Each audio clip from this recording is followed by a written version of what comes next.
Welcome back to the Nerdy Grail and welcome to the 13th and final video in this ranking every episode from every Doctor's series. So in the last video we took a look at the Patrick Troughton era and ranked every single second Doctor story, including the brand new War Games in colour.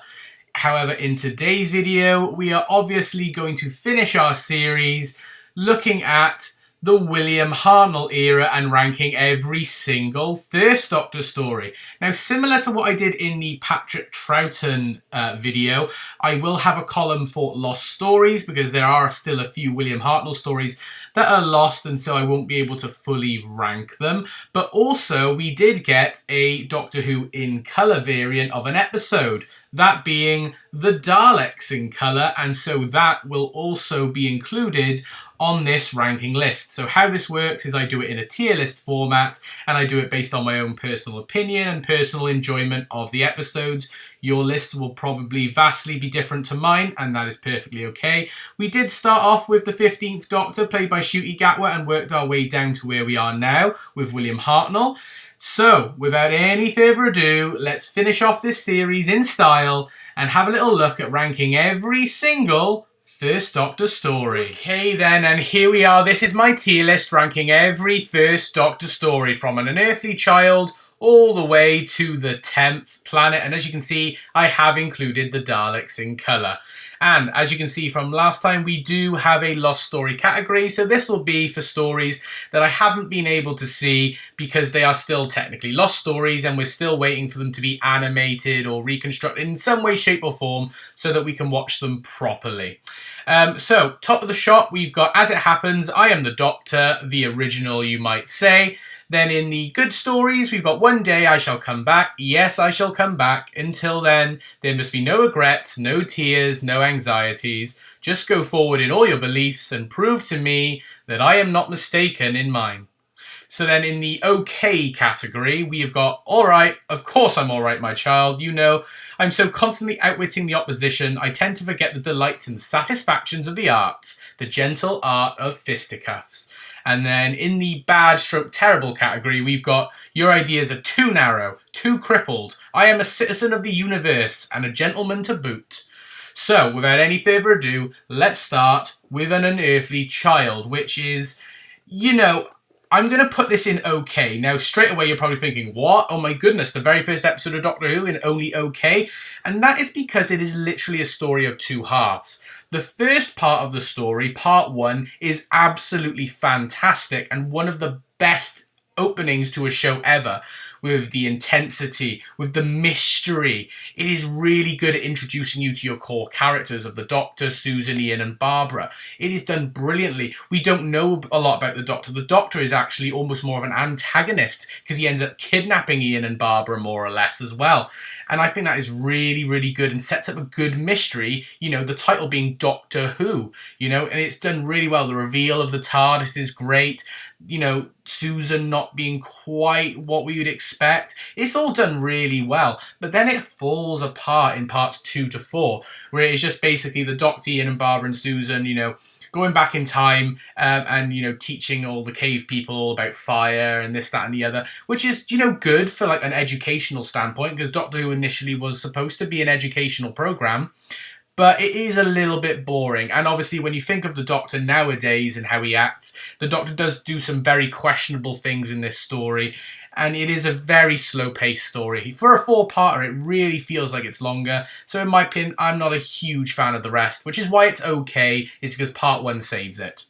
The Daleks, for me, is then in good. I'm going to put that in the good category.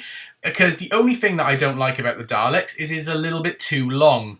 It's a 7-part story, and I don't think it really needs to. The first, 4 parts, I think, are perfect. The Doctor, Ian, Barbara, and Susan, you know, landing on Skaro, discovering this ancient city, the Doctor's curiosity, forcing them to go to the city, pretending like the TARDIS is out of action. But then the Doctor's curiosity getting them all tangled up with the Daleks, and they're trapped, they're prisoners. I love the scene of Ian going into the Dalek and them escorting the Doctor and co through the city of Skaro. I think the Daleks are seen as quite menacing, but yet they show a tiny bit of mercy in this, which is really good for the opening of the Daleks. You know, getting to see, you know, the outskirts of Skaro, how it affects the other people. The Doctor basically trying to save this other civilization from the Daleks who are trying to conquer the world. I think for the first encounter with the Daleks, I think it is really good, but the pacing from parts 5 to 7 do really make this story a bit of a drag. But overall, I quite like it. The Daleks in colour, unfortunately, for me, then takes a step back. Now, it's not as good as the original. Obviously, it does shorten it, which is a good thing. And the colours are beautiful. I said this for the War Games in colour. Love the colorization. Think it's fantastic. Unfortunately, though, the thing that knocks it down a peg from the original is the fact that it's way too choppy. They add in lots of flashbacks from scenes that literally happened about 30 seconds prior, which we have a good attention span. We can remember things.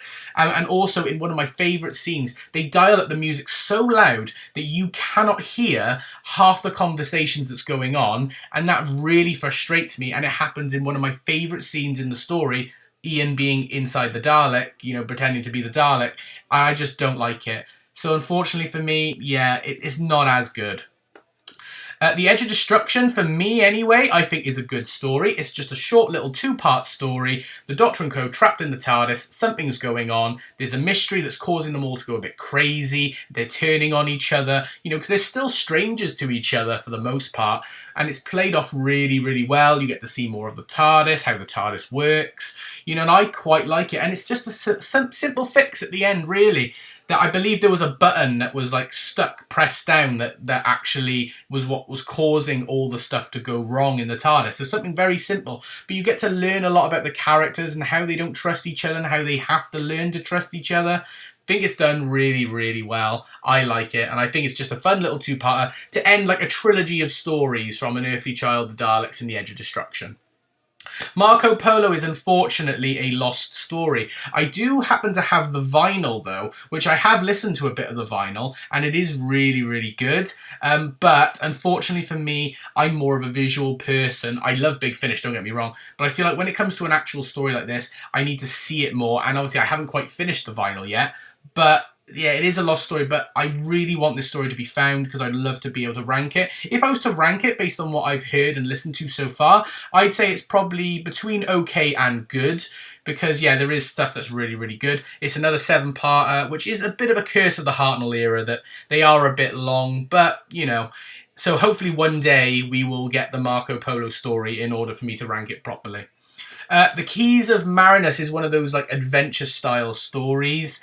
I think it's okay. It's nothing spectacular. There's some good parts and bad parts. The Doctor and Susan, Ian and Barbara land on this planet.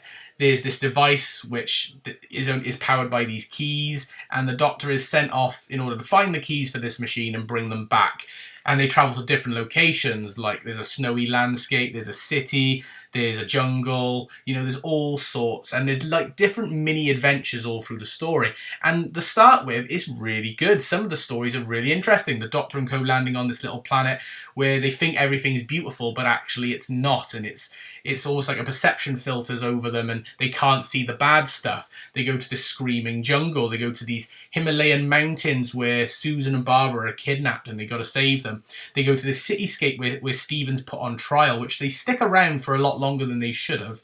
The slow stuff comes towards the end. It's a story that starts off strong but ends a bit weak, which is why it's just okay for me. The Aztecs. Now, the Aztecs, I think... it's tough. I want to put it up here, but I'm like, no, I am going to put it up here. It could go into just good, But for me, as a historical story, and it's the first proper story where the Doctor has proper, like, major conflicts with his companions, in particular with Barbara, who gets mistaken for this ancient goddess called Yetaxa, and is sort of trying to change how people are. And the Doctor's like, no, you can't rewrite history, not one line. Giving you, you know, the speech of, you know, we are time travelers, but we've got to be careful. But all the characters have some great stuff to do. Apart from Susan, she's sort of left out a little bit. And that also tends to be the case in the Hartnell era a bit.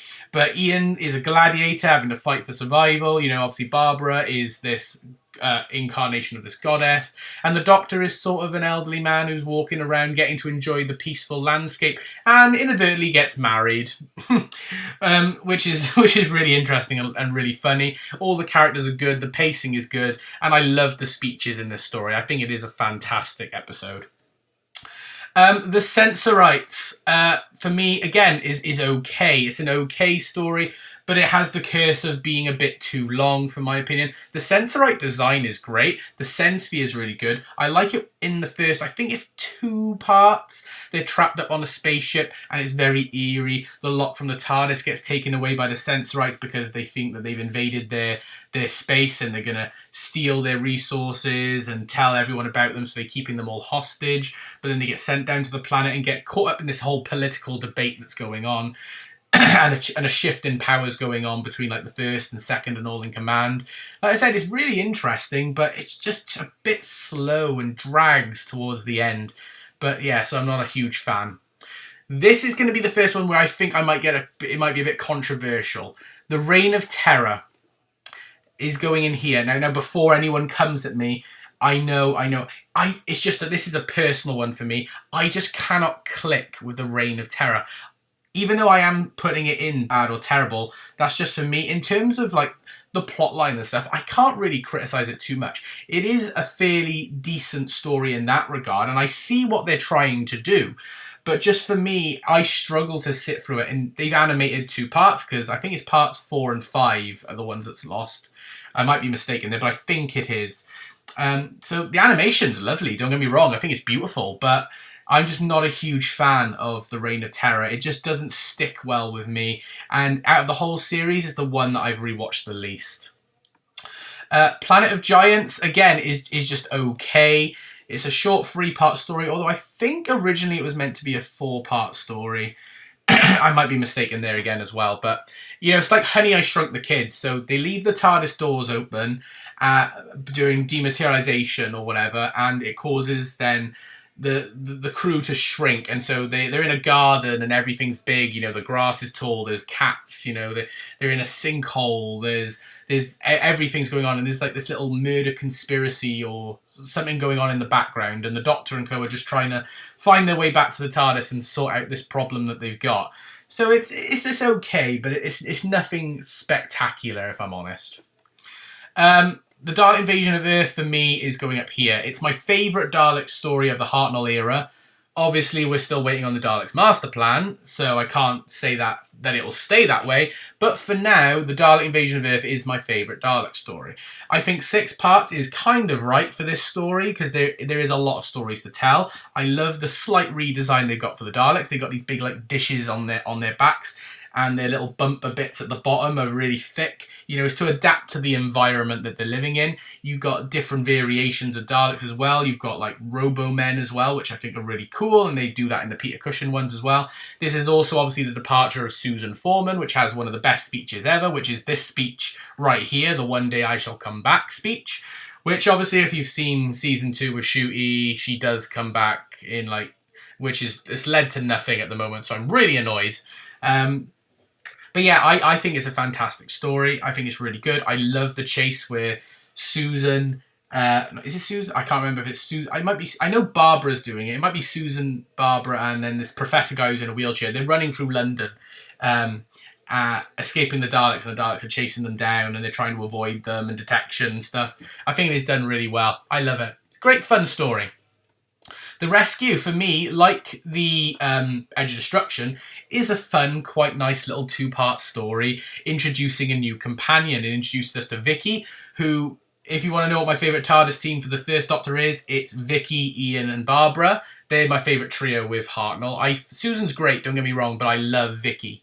And I'm going to be meeting Maureen O'Brien, actually, at a Comic-Con in just over a month's time. So I'm going to get her to sign my Doctor Who The Collection Season 2 box set. So I'll get to have a word with her, and I'll get back to you guys on that one. But yeah, I love it. It's really good. There's this villain called Coquillion. I don't know if I'm pronouncing it right. But basically, the Doctor and co land on this planet, and they receive a distress signal from Vicky, who, she's one of a few survivors of a little exploration that's gone on. But we find out that actually Coquillion is her other crew member who's forcing her to stay there, and the Doctor sort of got to rescue her and invites her aboard the TARDIS. Fun little introduction story. The Romans is also instantly going up here. I do have a bit of a soft spot for these historicals to a degree. I know the Reign of Terror didn't do very well, but the Romans is Doctor Who's first chance at doing a comedy sketch almost. It is very fun, very funny. There's two different adventures going on in this story. One with the Doctor and Vicky, and one with Barbara and Ian. Barbara and Ian get sold off as slaves and basically have to try and fight for survival and fight their way to get back. And then the Doctor and Vicky head off to Rome and get tangled up with Emperor Nero and all. So it's really fun. Like I said, very comedy related. It's a fun story. I love it. Definitely I would recommend it, is what I'm trying to say here. If there's only a few Hartnells you watch the Romans. It's a bit of fun. The Web Planet is going down here. Yeah, not a fan of the Web Planet at all. And unfortunately, the Web Planet was actually the very first William Hartnell story I watched. Yeah, visually it hurts my eyes to watch. They tried to do this thing with reflections due to the planet and stuff, all the rocks and stuff, but it's gives you this blurred texture and it's really hard to watch. The Menoptera and the Zarbi are interesting, butterfly moths and ants. Interesting designed creatures. I like them. The Zarbi just beep and do this and the Menoptera speak very overly dramatic. But it's interesting, but it's slow paced. Visually it hurts, and the plot is just very paper thin. Shouldn't have been a 6-part. 4 parts I think would have suited this story better. Then you've got The Crusade, which this story is difficult because it is half still lost, half found. I have seen bits and pieces of it. It is an okay story for me. I'm going to put it in okay. I am a bit hit or miss on it, if I'm perfectly honest. I know some people really like The Crusades. I know some people are a bit on The Crusades. It's okay. It's an okay story. It's nothing spectacular. Hopefully, we'll get the other 2 parts found, maybe through animation, and then I can appreciate it a lot more. Space Museum is also going down here. But what I will say in defense for the Space Museum is the concept of the story is really good. I like the concept of the Space Museum. The Doctor, Vicky, Ian and Barbara, land on this planet. They find this ancient museum. They discover that they are actually exhibits in the museum, and they're trying to work out how to stop themselves from becoming exhibits. So it's almost like we need to think, what did we do to cause ourselves to do this, and do the opposite? But all the while, this sort of accidentally, inadvertently causing that future to happen before their eyes. It's a really good concept, but it's just not executed very well, so I'm not a huge fan of it. Then we've got The Chase. I think The Chase is quite a fun story. It's about on par with the Daleks for me. And again, it's a bit like the Keys of Marinus, but with Daleks, because there's lots of different sections to it. You've got the Daleks who encounter Dracula in a haunted house. They go to the Empire State Building. They go to this jungle planet where they make duplicates of the Doctor. You've got the Mechanoids, which are really good. It introduces you to a brand new companion, Stephen Taylor, and also gets rid of the last of the original trio of Ian and Barbara, which is really, really sad to see them go. But, it was about their time to go. I think the Daleks have played quite fun, although the Daleks have a time machine, and they never really use it again. We've never seen it again, from Troughton and all onwards. And that would really, really help the Daleks in a lot of circumstances if they could just time travel like the Doctor. It's an interesting concept, but when you think about it, yeah, it's a weird one itself. But I quite like it. It's a fun story. I would recommend, personally, watching the chase, if I'm honest. It is really good. Then we've got the Time Meddler, which for me, the Time Meddler I would probably put towards the top of the list, alongside the Romans, Dalek Invasion of Earth, and the Aztecs. It's the first proper story where Stephen reveals himself, because he sort of stows away on the TARDIS at the end of the chase. And you meet another of the Doctor's people for the very first time, the meddling monk, who I'm very disappointed we've not actually seen him return to Doctor Who, especially in New Who. I mean, now we finally had the Rani. You know, can we now get the meddling monk at some point if Doctor Who does come back? Because it is a fun story, and I do really, really like it. It is one of the first stories I watched when I got the Season 2 box set, and I did get Peter Purves, who plays Stephen Taylor, to sign that set. So, The Dark Invasion of Earth, The Romans, and The Time Meddler, all fantastic stories. Highly recommend it. Galaxy 4, we finally got this story animated. For me, this story is just okay. It's nothing like spectacular. The animation looks pretty decent, but if I'm honest, nothing really like fully grips me and engages me in this story. I am a little bit up in arms on Galaxy 4. It's okay, but nothing special. Some people get more enjoyment out of it than others, but I'm not huge on it. Mission to the Unknown, unfortunately, is a lost story. I know some people did do like a reenactment of it. Hopefully we'll get an animation of it in the future and get tagged along with the Daleks Master Plan. It's a one-episode story. It's a prequel, basically, to the Daleks Master Plan. The Doctor and co aren't actually in it. It's like all the villains coming together. So hopefully one day I'll get to watch it properly. But yeah, unfortunately I can't really place it anywhere on the list.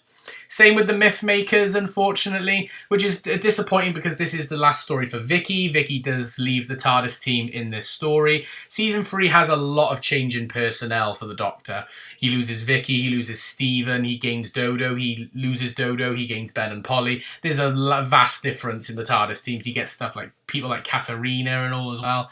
But yeah, so hopefully one day we'll get the Myth Makers as well, and I can put it on the list. Same with the Daleks Master Plan. This is a story that I think needs to be animated, needs to be put out quick. They need to do some proper priority with the Daleks Master Plan. It's a 12-part story, 13 if you want to count Mission to the Unknown.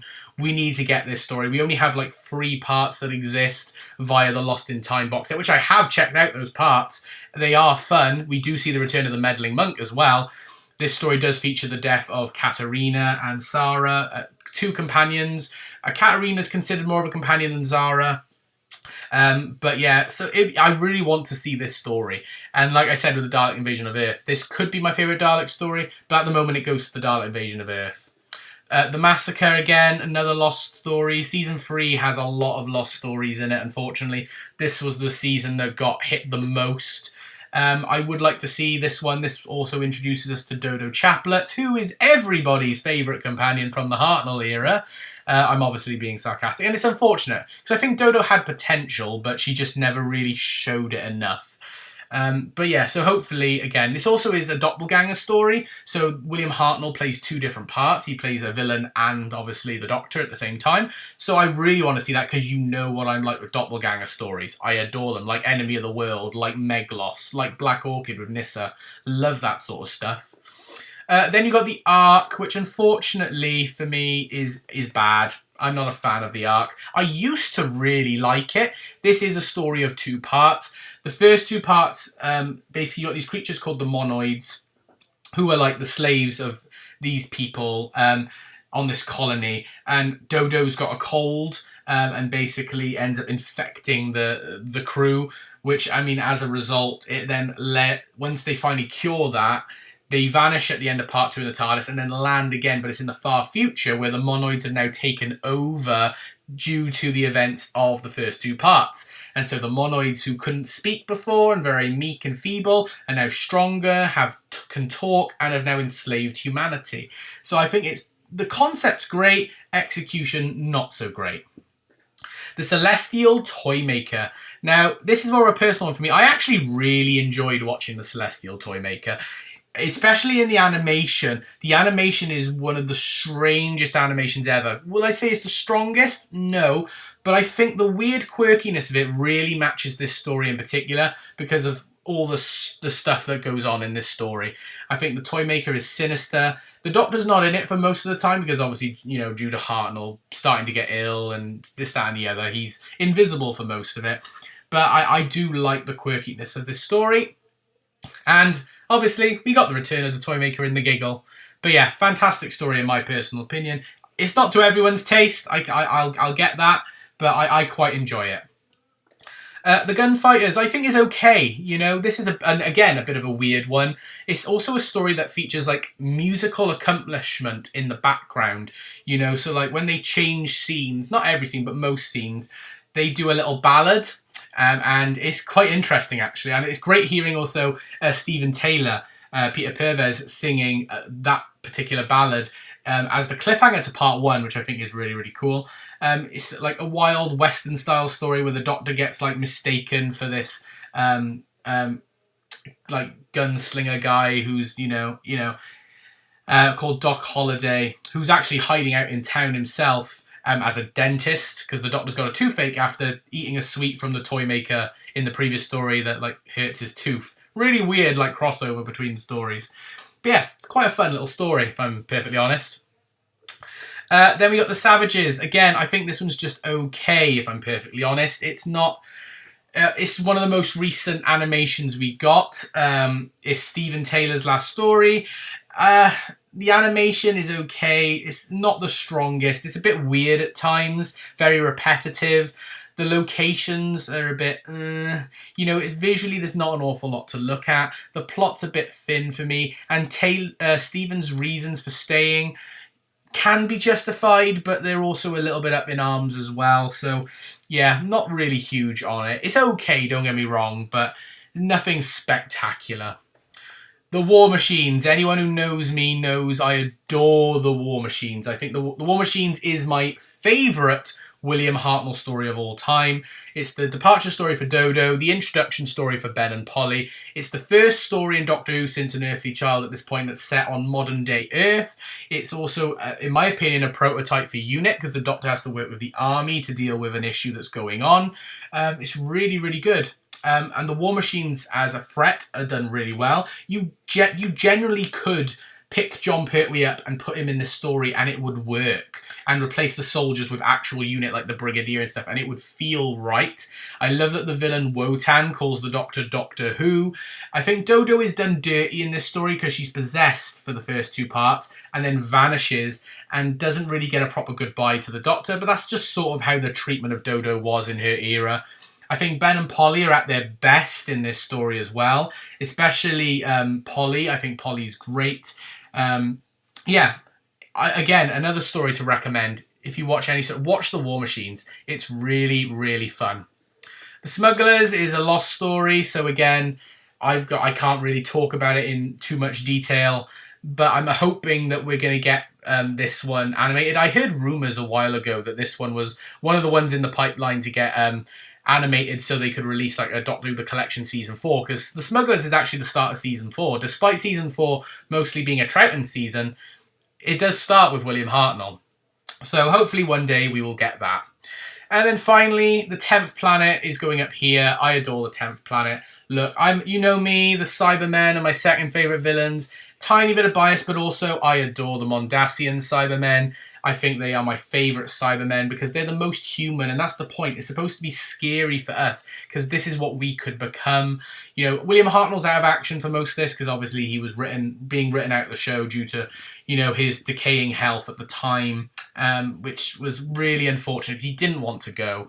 But I think the regeneration is done perfectly, beautifully. The Cybermen are creepy, good pacing, and the animation for part 4 I think is quite stunning, if I'm perfectly honest. One of the best animations. That one alongside like Moonbase and Evil of the Daleks, I think is like the best for the animations. But yeah, watch The 10th Planet. It's a critical point in Doctor Who. First Cyberman story, first regeneration story, and if you watch the Peter Capaldi era, it gets intertwined with Twice Upon a Time as well. But that is going to be it for my ranking of every single First Doctor story. I hope you did enjoy this video. And I hope you enjoyed this overall series that I did. So if you want to go back and watch any of the videos from the 15th Doctor to obviously the First Doctor, then feel free to do so.